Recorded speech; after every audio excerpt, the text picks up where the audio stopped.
Hey everybody, welcome back to the channel. This is your host, Majestic, speaking with another episode of MechWarrior Online here. And today we're going to be playing with the HUNCHBACK 2C-A variant Metal Cutter 2.0. Very excited to take this guy out on the battlefield for you guys. Now, in case you don't remember the Metal Cutter 1.0, the Metal Cutter 1.0 just had 8 medium lasers, whereas this Metal Cutter 2.0 has 8 small pulse lasers.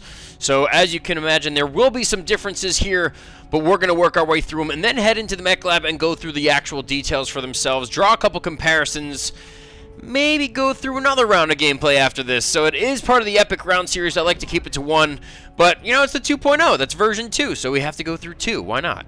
So let's check out and see exactly what's going on here. We are on Canyon Network, and we're just peeking over the top here in the center in Delta 4. And we are getting some fire coming across from Charlie 4, Charlie 3. We did get pelted in the center torso. They're not able to get any shots off right now because we do have 181 meters of range to work with. And now that 181 is optimal, but 297 is the maximum. So we might not put out maximum damage at 297, but that is our maximum range that we can even inflict any sort of damage.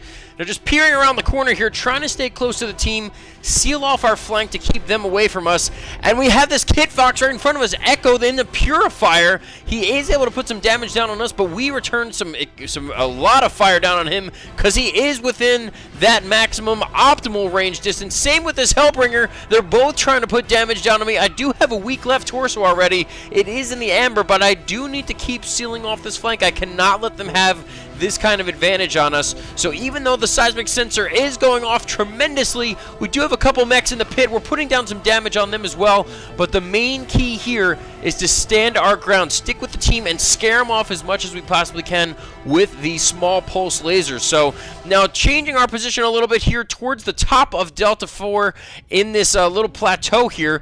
We just have to make sure that we're staying relevant and we can help out the team. There are some lerms flying, coming in, hitting my right side now.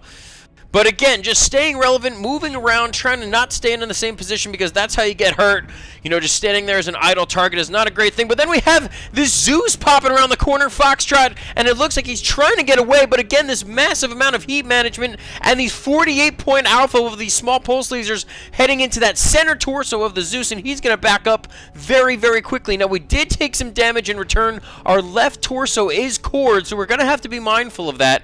But again, we're going to stick with our buddy, the Marauder 2C here. It looks like he's going to push up on these guys. Going to try and get them here in the valley, which would be fantastic if we do. And again, we have to make sure that we nurse that left torso. We support the rest of the team, but we also provide firepower at an optimal range so we make sure our shots count. And that's the big thing that we're trying to focus on here. This Enforcer right in front of us is getting hit as well. Now, we were going to go for the kill there, but we are taking some large laser fire from a distance. So now our left torso and center torso are both cored. Now we're going to retreat back with the Marauder 2C. Looks like he's trying to seal off this flank. Yet again, this flank is constantly just giving us problems. It looks like they really want to get this position on us, but we're not going to let that happen. So we're going to constantly put down some fire into the valley here. Now we have Hotel right in front of us. This Battlemaster has a cord center torso. We're going to go for that center torso. One more big shot and he goes down. So that's a huge kill for us on an assault.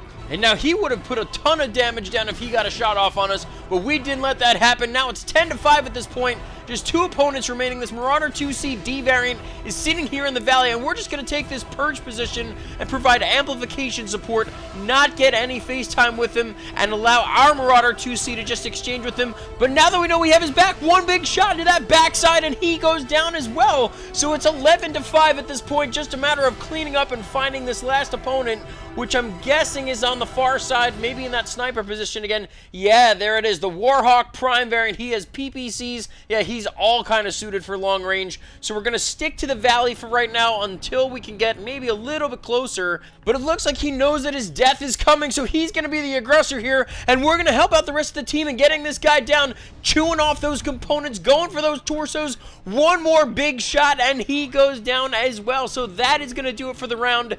Just over 5 minutes spent here on Canyon Network. 12-5 is the final score. Let's see how we did. 2 kills, 6 assists, 900 254 damage with 8 components destroyed. Fantastic first round of epic gameplay there for you guys.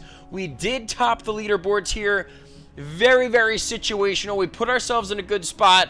We did take some fire, but that's part of this mech. You just have to be able to stick in there, keep your phase time, support the rest of your team, solidify the flank, don't let them get a position on you, and ultimately good things happen. The team will work together and ultimately get the win. So that's going to do it for the first round, but now let's hop back into the mech lab and go through the details of the build. Alrighty guys, welcome back to the Mech Lab, where we're going to go through the details about the Metal Cutter 2.0 that I have in front of you. Now, I really do like this this newer version of the Metal Cutter. I know in version 1.0 we were using all medium lasers, and this thing just cooked up very quickly, and it was it was usable, but situational. I mean, you couldn't do multiple alphas. You know, as you saw in the first round, it was just, it's very difficult to use 8 energy hardpoints on any mech and really manage that heat very efficiently throughout the entire round of battle, especially when you're in the heat of the moment, especially when you're in a brawl and you're in short range, just like I was with the 2.0. So we're going to go through the details about this guy and how it's a little bit more improved than the original Metal Cutter, you know, 1.0. And although we're sacrificing some range here, I think that this is definitely the better way to go. You know, the original video was pretty much, you know, I was kind of messing around with it. I realized, you know, eight lasers in any capacity is a lot of firepower. So whether you're going longer range or shorter range, you know, if you're within that striking distance, regardless, it's going to have a tremendous amount of impact. Now, yes, they do have differences in the damage and the range and everything like that, but it's still packing a very big punch. So hopefully you saw that in the first round. We're going to go through the details here so that you guys know exactly what you're getting into with the Metal Cutter 2.0, and then we're going to go through the second round and hopefully emit that same intensity, that same style of gameplay in another epic round of gameplay. So let's hop into the garage here and check out what this guy has to offer. Again, the A variant has 0 ballistic, 8 energy, 0 missile, 1 AMS, and 0 ECM. No quirks or anything on this guy. It's pretty solid for a Hunchback as it is. You know I have a thing for the Hunchbacks, whether you're talking Inner Sphere or Clan. I just love these guys so much. I feel like they pack a very solid punch.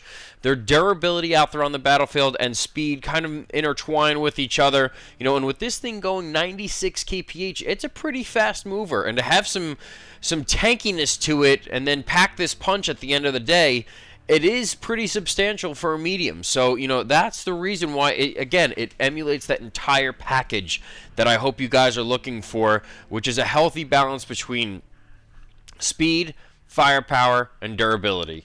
Okay, so again, those are the top 3 things that you always want to keep in mind when you're building out your mechs.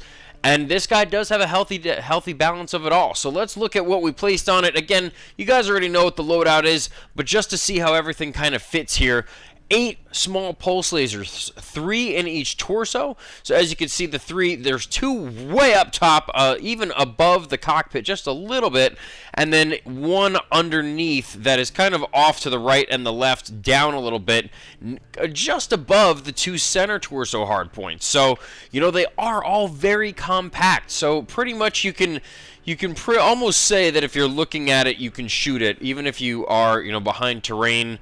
You might have to hop up a little bit, but thank God for this guy. He does have jump jets, which you did see out there on the battlefield. I do have them stacked in the legs here.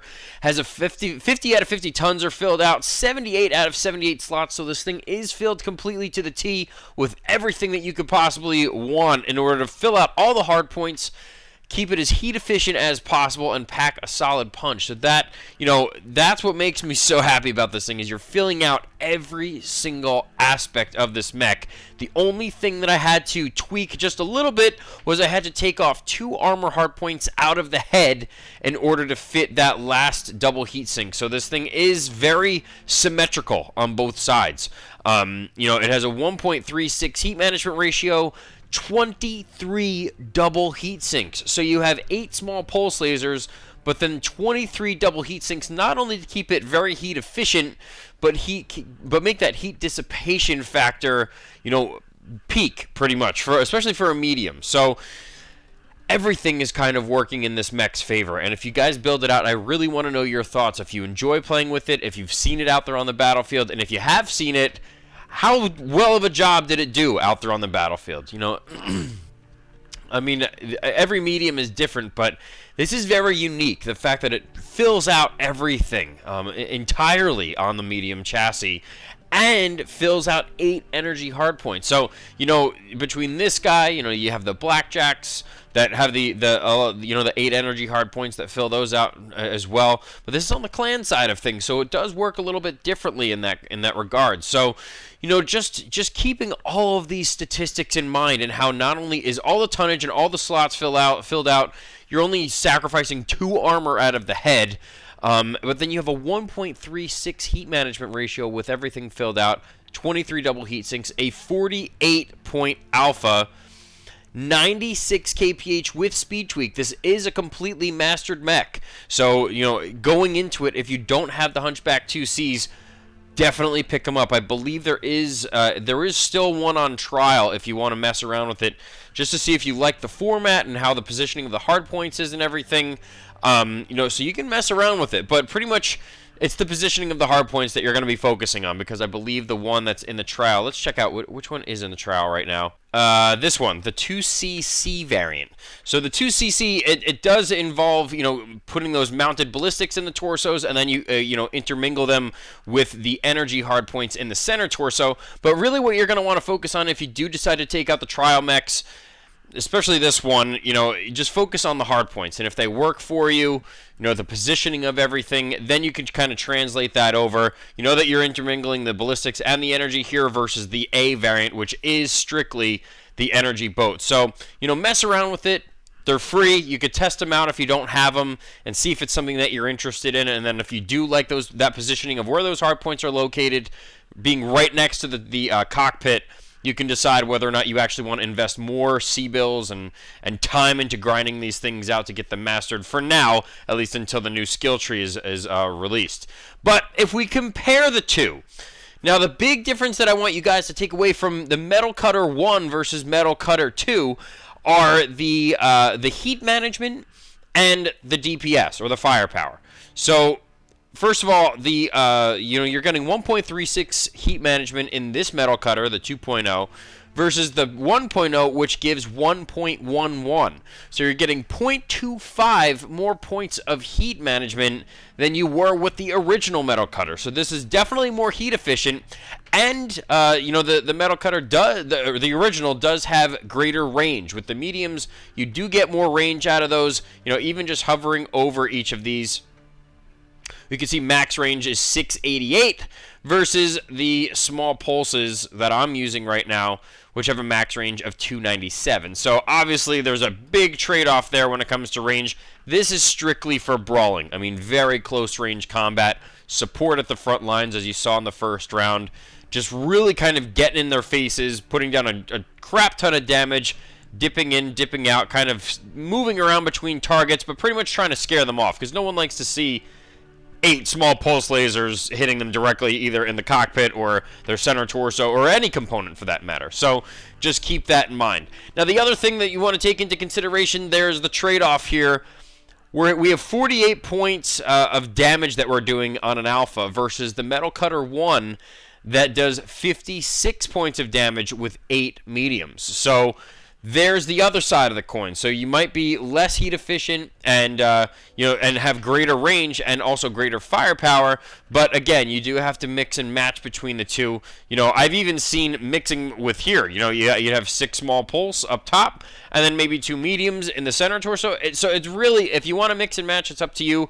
I like to keep them as consistent as possible, so I know that the durations, the cooldown times, everything are all in sync as much as I possibly can. So that's just a personal preference, and I know that, especially with me liking to be a very, very short-range brawler, that this is the build that I wanted to stick with. Now, if we head over to The rest of the stat box here, we have a jump distance of 42.1 meters. That is including those 4 Class 4 jump jets between each leg, and that comes with an XL 275 engine, which is in fact the biggest engine you can possibly fit in this guy. So we have jump jets, we have the biggest and fastest engine that we could possibly run in this mech, and then we cram the rest of it with the small pulses and double heat sinks. So there is literally nothing else that you could fit in this mech at this point, and that's what makes me so happy to take it out on the battlefield. It is a complete mech. There is nothing missing apart from those 2 armor hardpoints out of the head, but this thing is full to the brim. Very, very heat efficient, packs a solid punch, jumping around on the battlefield, getting over terrain that might be complicated to get over, pop-tarting if you're within range of your opponents. This thing kind of brings it all, especially for a medium. So I'm very, very excited to take it out for another round of gameplay. But before we go into that final round of gameplay, let's check out the modules that were placed on this thing. For the two mech modules, we placed radar deprivation. Obviously, if we are at the front lines and we are helping support the front lines, if we need to duck into cover very quickly, we need to be out of sight within an instant. So radar deprivation is very, very critical in this type of role. You do have 297 meters of range to work with. You do have a 10% bonus with that range for the with the module on there, but still, you do need to be very, very careful. So just keep all that in mind when you're actually using it. If you guys decide to actually use this build, I will leave a Smurfy link in the description in case you want to use it for reference in building out your metal cutter as well. But again, radar deprivation is absolutely critical because you are going to be on the front lines, and if they do target you and you're going to dip behind any kind of terrain, you want to be out of sight immediately. Then as for the other one, advanced seismic sensor with 297 meters of range plus that 10% range bonus. This gives you 250 meters to work with. So if you see it on your sensor, on your mini-map, you're going to be able to shoot it. If it comes within your, line of sight, that 250 meters of range, you know that it's within that maximum range that your small pulses can actually hit. So absolutely critical. Those two in a combo, especially with a very, very short range brawler, are absolutely critical. And especially the advanced seismic sensor and this particular build, if it's blowing up on your mini map and you lay eyes on it, you can shoot it and you're going to be able to hit it because it's going to be within that maximum range. So that is very, very critical for this build. As for the weapon modules, we're only using one type of weapon here, and that is the small pulse lasers. So for the two for the two weapon modules, we just went with the small pulse laser range module level 5 and the small pulse laser cooldown level 5. The range gives us a 10% bonus, as I had just mentioned to you guys.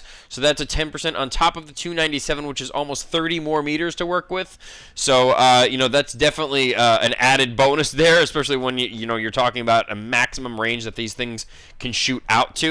And then with the small pulse laser cooldown level 5, that gives us a 12% cooldown time on those small pulses so that we can fire them off more quickly. That definitely works very well with this 1.36 heat management ratio and the 23 double heat sinks. So this thing will be cooling down very, very fast. And it does, have that heat management ratio definitely working in its favor above my minimum threshold of 1.2. So that is definitely some added bonuses here as to why the 2.0 is just a very, very more, very, very efficient build overall, more efficient than the 1.0. But enough said there. The last two things that we need to mention here are the consumables. We have the Cool Shot 9x9 just to keep this mech even more heat efficient than it already is, along with an improved airstrike, whether you use it for tactical purposes or actually to inflict damage on, grouped up opponents that are really, really consolidated, maybe in a death ball or something like that.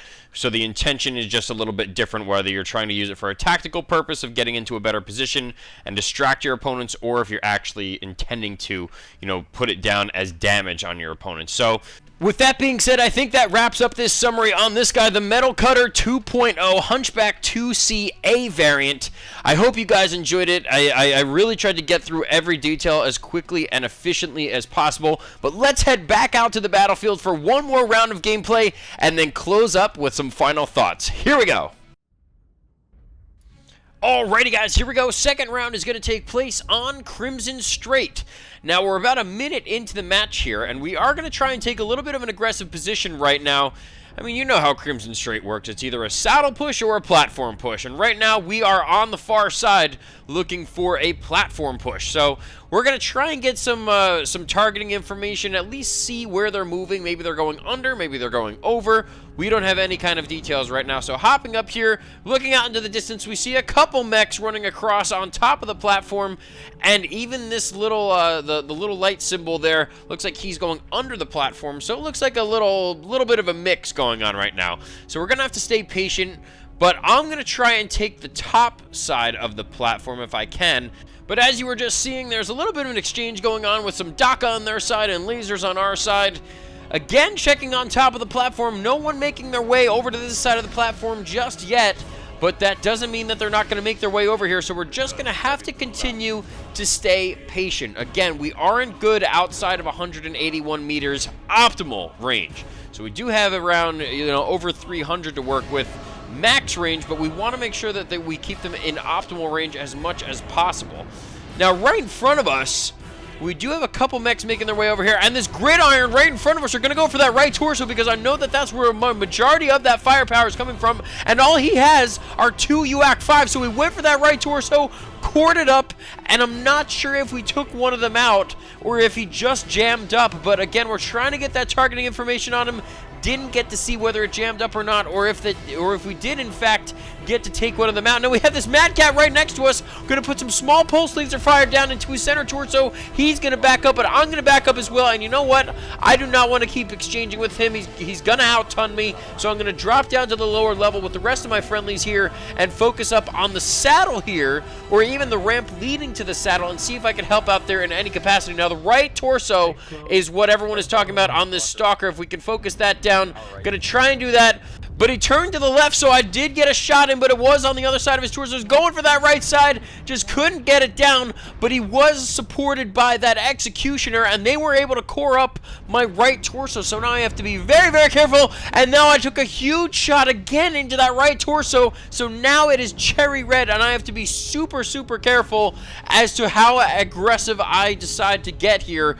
So I'm not going to take a frontline approach, because if they do core up that right side any more than it already is, that thing is going to pop. So I am very, very on edge right now. I'm just waiting for that moment where all you hear is that massive explosion and you see, 3 small pulse lasers drop off as optional weapons to use. Now I'm going to support this grasshopper over here. Looks like he's taking a little bit of a flank position right around on the platform.